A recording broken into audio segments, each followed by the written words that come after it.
What is up, everybody? I wanted to actually record a video and not do a live video, and this kind of got spurred on because I had just made a video actually for a little exclusive group, kind of introducing ClickFunnels. And I know some of you in this group have been asking me about ClickFunnels, about Russell Brunson, about what it is that I'm actually doing, and how am I doing it.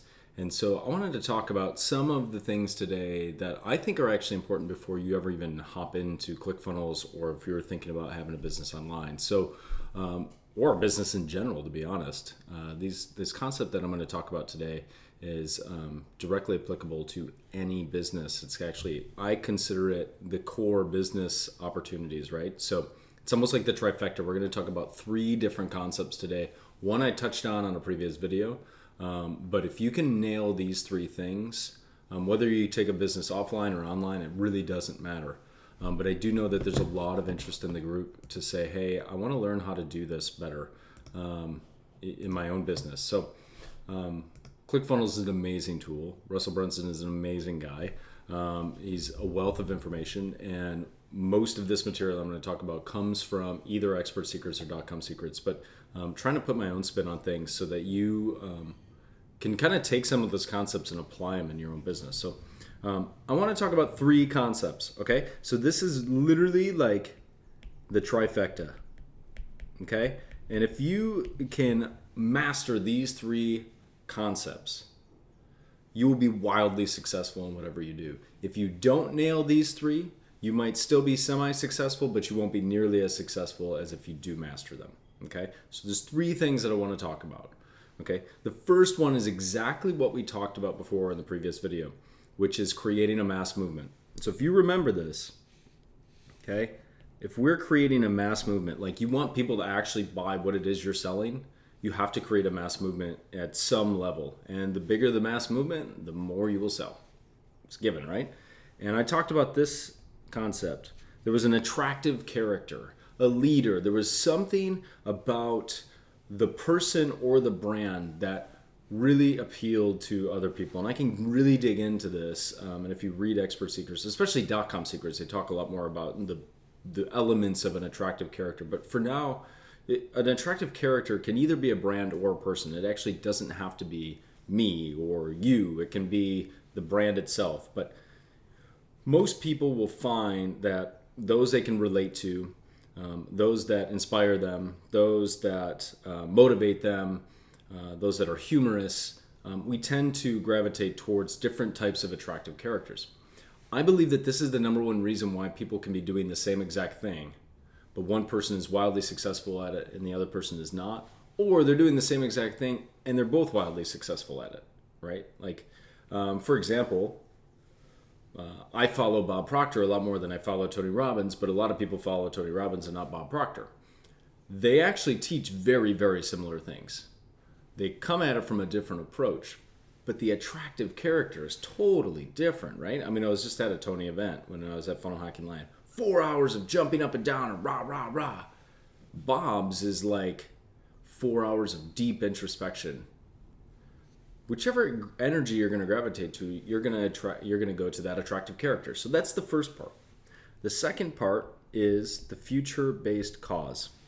And you can think of it as like the change agent, right? So what is it that the person that is looking to buy from you wants in the future, and how can you help them fulfill that? And it has to be enough of a change agent. Russell talks about opportunity switches versus opportunity stacks. In layman's terms, you don't want to give improvement offers. You want to give change offers, okay? So the future-based cause is something that really get them in love with what it is you're doing. Like, this is the vision of where they want to go, and you're going to be able to help them fulfill it. And then the third thing is the vehicle. So we talked about that. The vehicle is just the tool or the thing that you're selling to help them get to the future-based cause, right? Let's look at example ClickFunnels. Russell is the attractive character. The future-based cause is you can create online businesses that will free you up financially and time-wise by being able to promote your message and spread it to other people. And the vehicle is a sales funnel. It's actually not ClickFunnels. The vehicle is a sales funnel. ClickFunnels just happens to be a tool to help you build your sales funnel. So this is part one. Okay. That's part one of building a business. Like, you have to know those three things. Okay. Part two of building a business, online or offline, in my opinion, is you have to know two things to start to scale your business. You have to know what you're selling, and you have to know how you're selling it. And if Stephen Larson is watching this, he's a big fan of publishing, and he told me to publish, and I've been publishing a lot more now than ever before, and I love it. But Stephen would tell you that those two things are actually the most important things about your business. You have to know what your offer is. You have to know what you're doing. And then ultimately, you have to know how you can sell it in a way that gets people to say yes, right? So many people fail with this. Like, they immediately start to go to building funnels, and you actually can't build a funnel if you don't know what you're selling and how you're selling it. I would say that if you can't sell it offline, you sure as heck are not going to be able to sell it online. Period, right? So these two things, what you're selling and how you're selling it, will help you get from $0 to $1 million like that. That's what Russell says. And I fundamentally believe that. I know in my businesses, as soon as I've really got crystal clear on what it is that I'm offering somebody that nobody else is, and then what kind of medium I'm going to sell it through, my businesses explode. It's a given fact. So I want you to be thinking about that. Do you know what you're selling and how you're selling it? And if you don't, you need to go back and look at those two items, okay? The third thing, which I think is really, really important, and that is the value ladder. What is the core elements of your business, okay? So if you think about it, you literally are going to have some stepping stones. And there's usually something that you start with. And whether it's in the middle of the value ladder, at the bottom, or at the top, there's an element that you start with. But I will make a suggestion. The best way, in my opinion, to build a business is to start in the middle of this value ladder. Okay? It might not be your highest end stuff. And just for example, like, this is the high end stuff, right? This is like your top clients pay you the most money for your best services. This is where you ultimately want to take everybody you work with. Okay? But not everybody's going to be there. Then you have these middle offers, which might be like a $997 home course, or if you're doing a $1997 with some coaching but not the high-end stuff, or maybe this in the middle of your value ladder is a $5,000 course or a $5,000 training program, or I'm trying to think of offline businesses. Even if it's like a network marketing company, the 3 might be the most premium product possible, and then the 2 money signs would be like the $500 buy-in, and then down here it might be the $250 buy-in.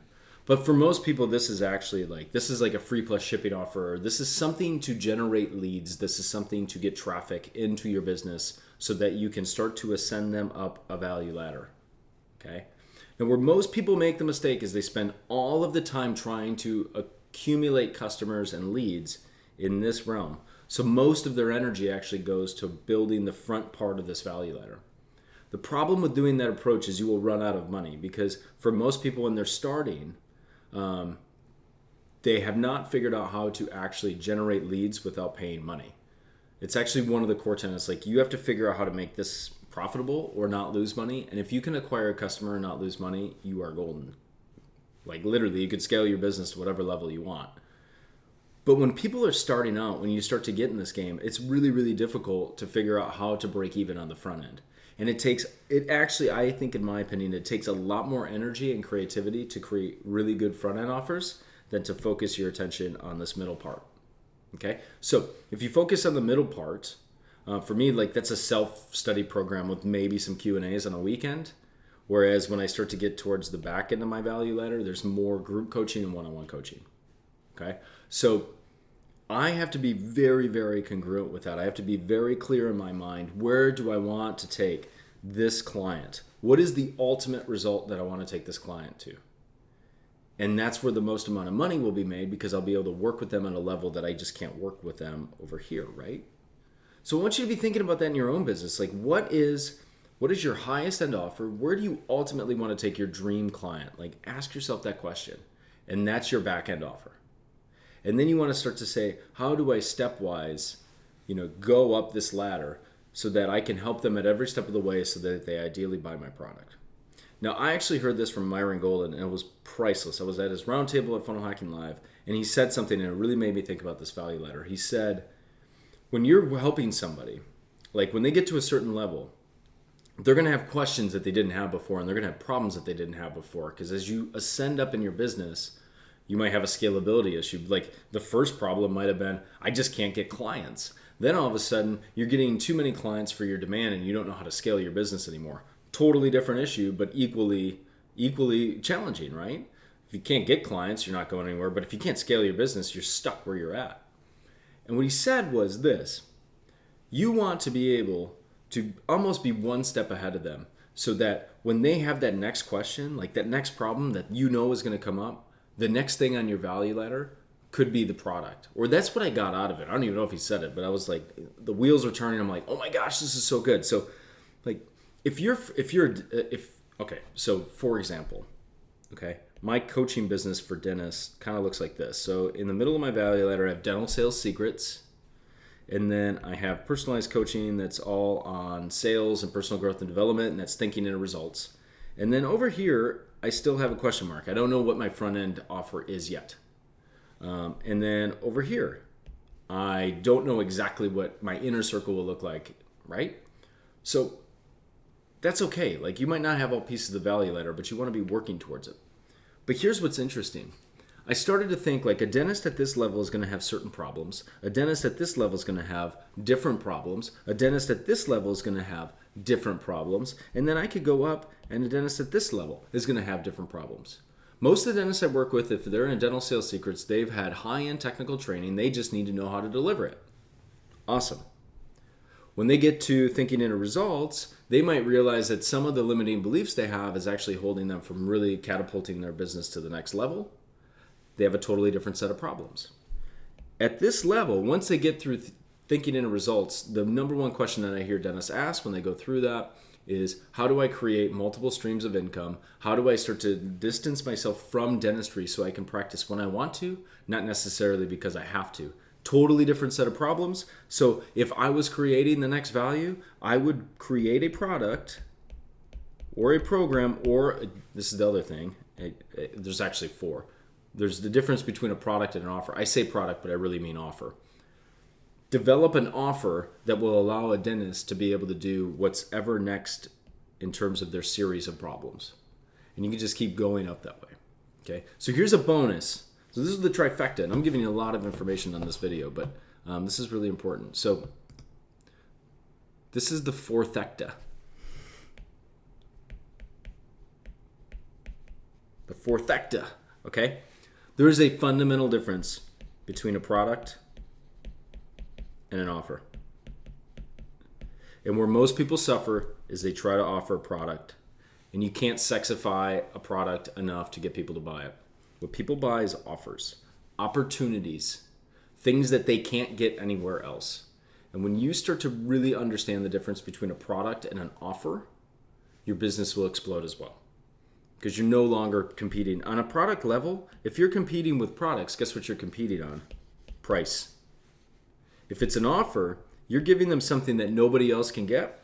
So now you can basically set the price to whatever level you think is necessary, because the offer is so good that people will buy it. I see that with my own coaching. The more benefits, and the more that I can hit the nail on the head of what those people want, I can charge more. Supply and demand, right? Like if it's in a big demand, and there's not a lot of people that can supply the offer the way that I can, guess what? The price goes up, right? So I want you to be thinking about that. Do you offer products or do you offer offers, right? Is your business a product-based business or an offer-based business? And the answer to that question will determine whether you're struggling to make, ends meet in your business, or if you're at 7, 8, 9 figures, right? So hopefully you got some value out of this, and hopefully you have a good weekend. And I will talk to you all soon. Take care.